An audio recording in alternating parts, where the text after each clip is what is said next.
Magandang araw po sa inyong lahat mga kabayan at welcome back dito po sa PNR at ito nga mga karibin natin, breaking news. Walang kawala lahat sa Kongreso Palasyo. Hinatulan Enrile Kumanta. Secretary Angara umamin. Ako, yan mga kabayan. Mula po ito kay Banat News Updates. Nasa description po ang full video link ng video ito. Subscribe na po kayo.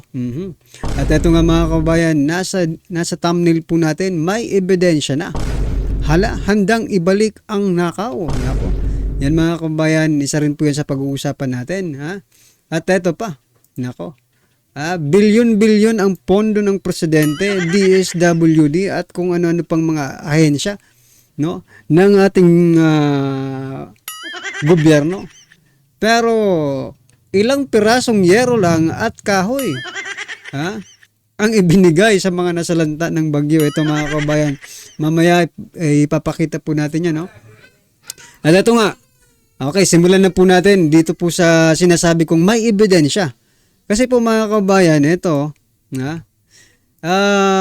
sa ikalawang araw ng pagpa-file ng COC, no, ampon ni Doña Josefa Marcos handang ibalik.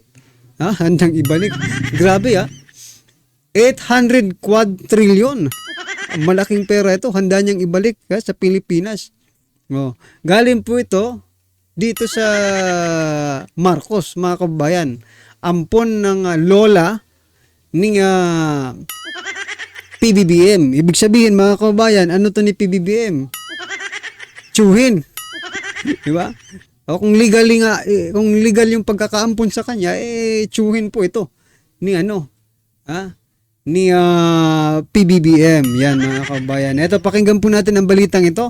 Dahil tatakbong senador itong tsuhin ni President Bongbong Marcos Jr. At makikita mo talaga kahit ampon lang ito, parang Marcos na rin ang nananalaytay sa kanyang dugo sa kanyang pag-iisip. Kasi biruin mo, mas malala pa ito kay PBBM kung 2 kilong bigas lang. 2 kilo. Kung gustong pababain lang ng 20 pesos ang kilo ng bigas, ito naman mga kabayan, grabe. Libre lahat. Ito, pakinggan po natin. Ampon ng lola ni Pangulong Bongbong Marcos lumitaw sa ikalawang araw ng COC filing sa Manila Hotel. 800 quadrillion pesos handa ibalik ng senatorial aspirant sa Marcoses. Balitang umaabante mula kay Tala Lopez. Hindi pala sa Pilipinas mga kabayan, kung di sa Marcos lang din. Ibig sabihin, kukunin niya lang niya yung yaman ng Marcos. Abay, wag na nating iboto. Sa ikalawang araw ng paghahain ng Certificates of Candidacy, patuloy ang pagdagsa ng iba't ibang personalidad sa Manila Hotel Tent City. Pero ang isa sa pinaka-umagaw ng atensyon ng marami, si Tatay Eric Negapatan. Ayon sa kanya, siya umano ay ampon ni Doña Josefa Marcos na lola ni Pangulong Bongbong Marcos. Ang lahat ng ito iniwan sa akin ni Doña Josefa. Pero ng President na si Bongbong Marcos, ibinigay ko rin sa kanya. At nakalimutan niya yung mga code nito. Handa raw siyang tulungan si PBBM na maibalik ang 800 quadrillion pesos na pera na nasa bangko umano ng pamilya Marcos sa London. Yan, handang ibalik mga kabayan ang 800 quadrillion pesos sa mga Marcos. Ngayon mga kabayan, ano ang mapapala ng taong bayan kung ibabalik mo? Ibabalik mo pala kay PBBM ibig sabihin, mas lalong yayaman pa si PBBM, di ba? Kung yan ba ay itutulong ni President BBM, ay posible, no? Nabutuhan iboto itong taong ito. Pero kung ibibigay niya lang kay PBBM ng ganun-ganun lang, no? Without any kasulatan, no? Kondisyon, yan. Walang kondisyon na ipapamahagi sa bawat isang Pilipino na nakatira dito sa Pilipinas. Wala rin, di ba? Walang kwenta yan. Yan lang palang rason mo kung bakit tatakbo. Huwag ka na lang tumakbo, di ba? Samantala, inilatag naman ito ang plataporma sakaling palarin ang libreng bigas, tubig at kuryente. Wala na rin daw Pilipino ang kailangan pang bumili ng bigas dahil kausap niya ang lahat ng mga hari sa mundo.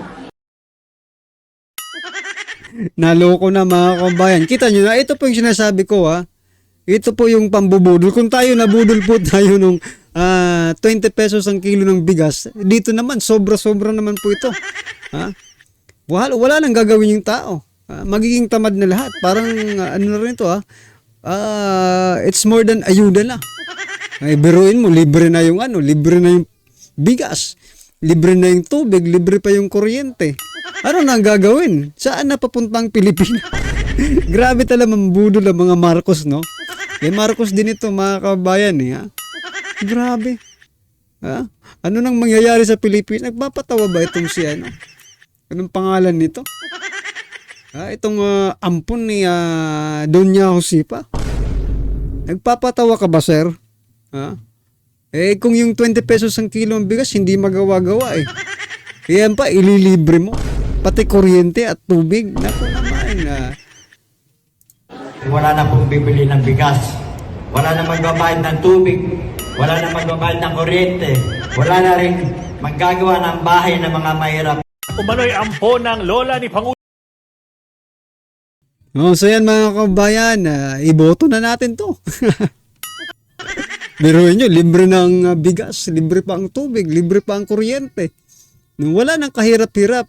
Ang gagawin na lang ng tao ay mabuhay na lang. Ba? Mabubuhay ka na eh. Ulam na lang ang kulang. Sabi nga ng mga comment, ito talaga, no? Ganito daw po yung mga kabayan natin, no? Ganito. Yung mga pambubudol, yung mga panahon pa ng kupong-kupong, no? Itong mga pambubudol na ito. Ganito. Sino pa kaya ang maniniwala kung yung pambubudol na yan very traditional, di ba? Gaya nga ng sabi ko, yung 20 pesos ang kilo ng bigas, hindi nga magawa. Yan pa kaya ililibre mo ang bigas, kuryente at tubig, magagawa. Huwag ka nang tumakbo, ha? Panggulo ka lang. Pero isipin nyo, Marcos to ha. Marcos po yung nagsasalita dyan. Tsuhin yata yan ni PBBM kasi ampon eh. Ibig sabihin, pag legal kang inampon, legal ka na rin kapatid ng di ba? Tatay ni PBBM. Ano masasabi nyo dyan mga kabayan? Ito, ebidensya po ito. Ng tunay na pagkatao or tunay na ugali ng isang Marcos. Kasi kahit hindi ito kadugo mga kabayan, as long as tumira siya sa Marcos, ma-adapt niya na. Diba? Kung anong kaugalian meron ang mga Marcos. And this is it. No? Ipinakita niya nga. Mambubudol nga talaga. Anong kalan sa mga Pilipino? Walang isip. Ito pa mga kabayan, sa bilyon-bilyon mong hawak na pondo, yan lang ang nakayanan mo. Ilang pirasong kahoy, ilang pirasong yero at kahoy. Nako. Ito, panoorin po natin to. Isang mama lumapit sa kay PBBM. Siguro nagsasabi ng isang mama nasira yung bahay niya. Nasira yung bahay. Hinalanta siya ng bagyo. Ang sagot ng PBBM, ito lang muna. Temporary. Pagawa muna kayo ng kulungan ng baboy. Yan samantala lang naman yan eh.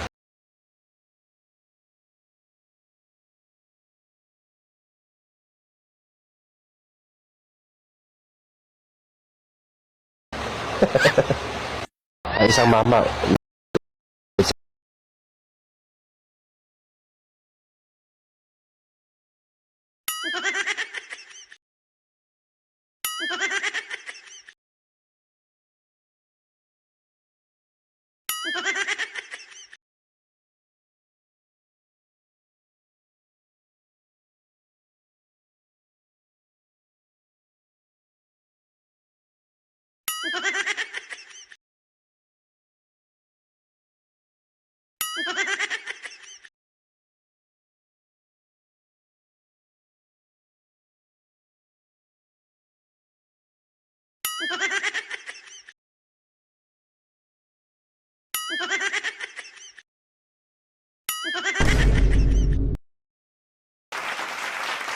So yan mga kabayan, yan po no, hierro, kahoy.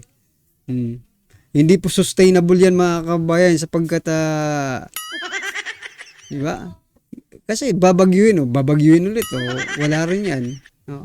Dapat yung pinagawa apartment style na mga concrete house, di ba? Para kahit anong bagyo pa man yan, hindi masisira, di ba? Pero yan, kahoy at hierro, ganun rin di ba? Sa laki ba naman ng pondo ng presidente at ng DSWD, di ba? Yan ang coco lumber at hierro ang ibinigay. Well, anyway, dapat rin tayong pasalamat kasi at least, no? May project na po ang administrasyon yung kahoy at saka hierro. Nako. Ano masasabi niyo dyan? Nawalan tayo ng audio kanina, no? Pasensya na po mga kaubayan. Okay, at eto na nga, sama-sama at sabay-sabay po natin pakinggan, panoorin at bigyan ng komento ang video ito. Eto na po. Ito ang nakakagulat. Tila totoo pala ang kasabihan. Ang sinungaling ay tila kapatid ng magnanakaw at walang lihim na hindi mabubunyag. Matapos pinangalanan ng Vice President na si Sara Duterte ang 2 taong may kontrol umano sa bilyones ng pondo ng taong bayan. At matapos itanggi ng House Speaker Martin Romualdez at Saldico ang kanilang kinalaman sa di umano'y pagkontrol ng bilyones sa pondo ng taong bayan. At ito ang nakakagulat, DepEd Secretary Sani Angara. Tila inilaglag at nahuli umano mismo sa sariling bibig at aksidenteng pinangalanan si Romualdez at Saldico. Pero bago ang lahat mga ka-update, kung bago ka pa lamang sa aking channel, ay mag-subscribe ka na at huwag kalimutang i-click ang notification bell para mas updated ka sa lahat pa ng bagong videos na i-upload namin.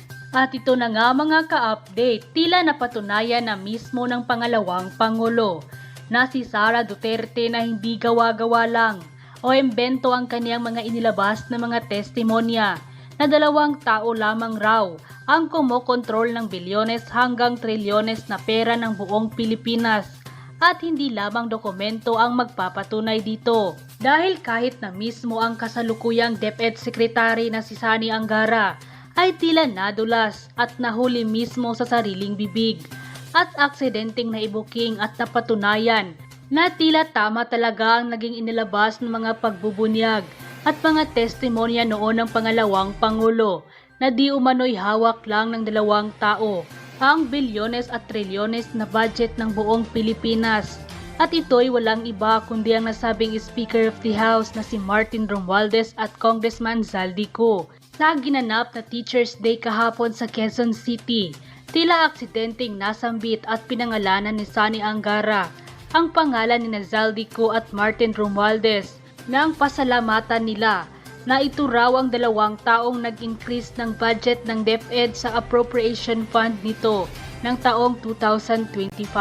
Ito rin daw ang 2 taong nabanggit din ng pangalawang Pangulo na di umano'y may kontrol sa bilyones na pondo ng kaban ng bayan.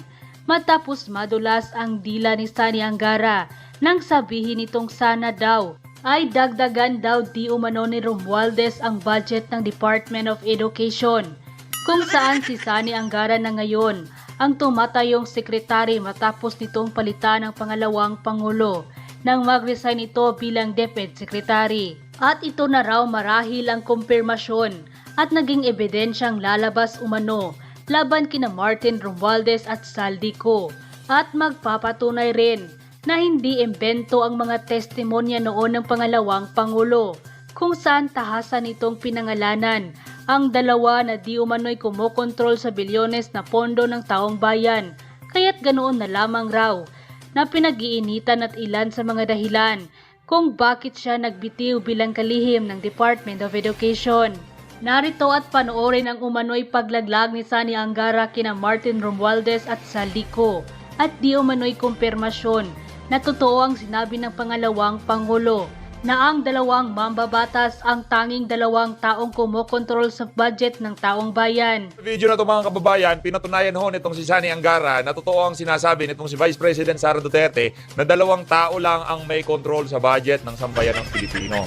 At yung dalawang tao na yon, babanggitin ho nitong si Senator, itong si Secretary Sani Angara dito sa video na to. Pakinggan ho natin itong kanyang mga punto de vista. Ito mga kababayan. Happy Teacher's Day, ma'am.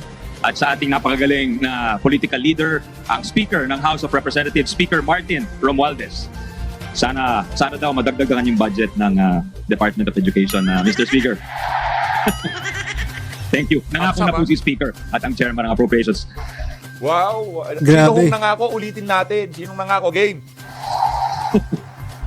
Thank you. Nangako na po si Speaker at ang Chairman ng Appropriations. Thank you. Nangako. Sino hong chairman ng appropriation? Saldico. Sino hong tinutukoy nitong si Vice President Sara Duterte na may control sa budget ng sambayan ng Pilipino? Tambaluslos, Speaker Martin Romualdez at itong si Saldico. Ako Bicol Party List. After all, tama rin ho pala itong si Vice President Sara Duterte na itong dalawang individual na to ang may hawak sa budget ng sambayan ng Pilipino. Paano pa ho yan mapapasinungalingan? Kanino ho ba nang hihingi itong si Sani Angara para sa karagdagang budget ng Department of Education? Dito ho dyan ho sa mama na yan kay Tambaluslos at dito kay Saldico. Ngayon, para doon sa mga aso ni Tambaluslos na i-deny pa rin yung aligasyon na yan ni Vice President Sara Duterte, nasa sa inyo na ho yan kung paniniwalaan nyo itong mga individual na to. Napaka-rekta hong sinabi nitong si VP Sara na ang may control sa budget ng sambayan ng Pilipino hawak lamang ng dalawang tao. At pinatunayan ho yan nitong si Secretary, Department of Education Secretary Sani Angara. Ito mga kababayan, ulitin natin para mas ma-enjoy ng ating mga kababayan dito sa PH Update. Kasi kung mapapanood lang ho ng mga ordinaryong Pilipino yung mga sinasabi na yan nitong si Sani Angara at hindi naman nila napanood yung video nitong si Vice President Sara Duterte, baka hindi ho nila maintindihan. Ang sinabi ho ni VP Sara, dalawang tao lang ang may control sa budget ng sambayan ng Pilipino. Speaker Tambaluslos at itong si Eli Saldico ng Ako Bicol Party List. Kanino nang hingi ng budget itong Department of Education Secretary? Pakinggan mo. Happy Teacher's Day, ma'am. At sa ating napakagaling na political leader, ang Speaker ng House of Representatives, Speaker Martin Romualdez. Sana daw madagdagan yung budget ng Department of Education, Mr. Speaker. Yung pangan nitong si Tambaluslos talagang meron ding naisip pahiwatig. Mga walang yaka. Mga kababayan na maglabas ng kani-kanilang hinaing at komento sa mundo ng social media. At ayon pa nga sa kanila, Vice President Inday Sara ay totoong tao, hindi sinungaling. Nagsiservisyo lang siya kasi binoto siya ng tao at kita at ramdam namin na nagsasabi siya ng totoo. Dapat sipain na sila sa pwesto habang hindi pa huli ang lahat. Nakakatawa talaga si Romualdez. Masayang-masaya pa siya na binanggit ang name niya. Senator, itong si Secretary Sani Angara dito sa video na to. Pakinggan ho natin itong kanyang mga punto de vista. Ito mga kababayan. Yes, at laban kay Janet Napoles. Okay? So, acquitted po sila. Okay, panoorin natin sandali itong balita ng ANC, then magbigay tayo ng reaksyon pagkatapos nito. So yan nga mga kababayan, acquitted itong si Enrile, Gigi Reyes at itong si Napoles. Diba? Congratulations sa inyo, malaya na po kayo. Pwede na po ulit kayong gumawa ng kalokohan. Malaya na kasi kayo ulit di ba? Sabihin, you are allowed to do it again. Ako, wag naman sana ang pahintulutan, no? Kasi, no? Parang ang batas natin ngayon ay parang sa mayayaman na lang talaga, no? Kasi kung ito wala itong mga connection. Biruin mo mga connection nito, 'di ba? Sila nakaupo ang mga connection nito eh. 'Di ba si Senator Bong Revilla, Senator Estrada, nakaupo, 'di ba? Sa pwesto ngayon, mga senador. Ito si Janet Napoles, 'di ba? Ibig sabihin connection niya yan eh. Si Revilla, Estrada, si Enrile naman advisor ni PBBM. Hindi mga nakaupo ngayon yung mga niya, mga connection. Sino ang hindi makakalabas niyan mga nasa poder ang connection mo. Talagang hindi ka magtatagal, no? Diyan sa kulungan. Kita nyo na. Oh, kapag may connection ka talaga, ha? Pero kung ito, mga kabayan, ordinaryo lang ito, walang kakonek-connection na politiko, no? Aba, baka hindi na ito hindi na ito makaamoy ng ano. Ha? Ha? Hindi na po ito makakakita ng sikat ng araw. Itong si Napoles kung wala siyang di ba, yung connection sa gobyerno. Well, anyway mga kabayan, ano man po ang inyong opinion, reaction patungkol po sa video ito, comment lang po sa baba para at least alam po ng ating mga kabayan ang inyong pong opinion. Maraming salamat po.